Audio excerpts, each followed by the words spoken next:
Bro Biju എന്ന വ്യക്തിയെ യൂട്യൂബിൽ ഇന്ത്യയിൽ അറിയാത്ത ആരും തന്നെയില്ല. അത്രയും അധികം സബ്സ്ക്രൈബേഴ്സ് ഉള്ള ഒരു ചാനലാണ് ബ്രോയുടേത്. യൂട്യൂബിന്റെ ചരിത്രത്തിൽ ലോക പ്രശസ്ത സെലിബ്രിറ്റികളെ പോലും പിന്നിലാക്കി 80 മില്യൺ സബ്സ്ക്രൈബേഴ്സുമായി യൂട്യൂബ് ലോകം തന്നെ കീഴടക്കിയ ഒരു കുടുംബമാണ് നമ്മുടെ കേരളത്തിലുള്ളത്. ആ യൂട്യൂബിൽ പ്രധാനമായി എല്ലാ വീഡിയോകളിലും പ്രത്യക്ഷപ്പെടുന്ന ഒരു വ്യക്തിയാണ് ആ കുടുംബത്തിലെ അംഗമായ കവിത.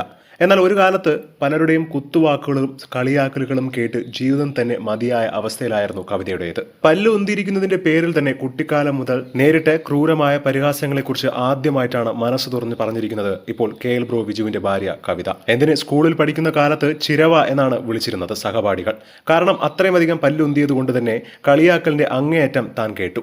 പല്ല് ഉള്ളിലേക്ക് ആക്കാനായി ചുമരിൽ മുഖം ചേർത്ത് അമർത്തി പിടിക്കുമായിരുന്നു. പിന്നീട് പല്ല് പൊട്ടിയതല്ലാതെ മാറ്റമൊന്നും ഉണ്ടായിരുന്നില്ല. ഈ രൂപം കാരണം ആരെങ്കിലും തന്നെ വിവാഹം കഴിക്കുമോ എന്ന് പോലും താൻ സംശയിച്ചിരുന്നു. ബിജു തന്നെ പെണ്ണ് കാണാൻ വന്നപ്പോഴും ഇതേ ആശങ്ക തന്നെയായിരുന്നു ഉണ്ടായിരുന്നത്. എന്നാൽ തന്റെ ചിരിയാണ് ബിജുവിന് ഏറ്റവും ഇഷ്ടപ്പെട്ടെന്ന തിരിച്ചറിവ് വലിയ മാറ്റമുണ്ടാക്കിയെന്നും താരം പറയുന്നു.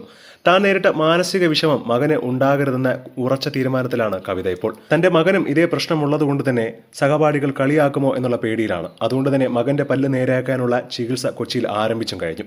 മകന്റെ ട്രീറ്റ്മെന്റിന് ശേഷം തന്റെ പല്ല് നേരെയാക്കാനുള്ള തീരുമാനമാണ് ഇപ്പോൾ കവിതയ്ക്ക്.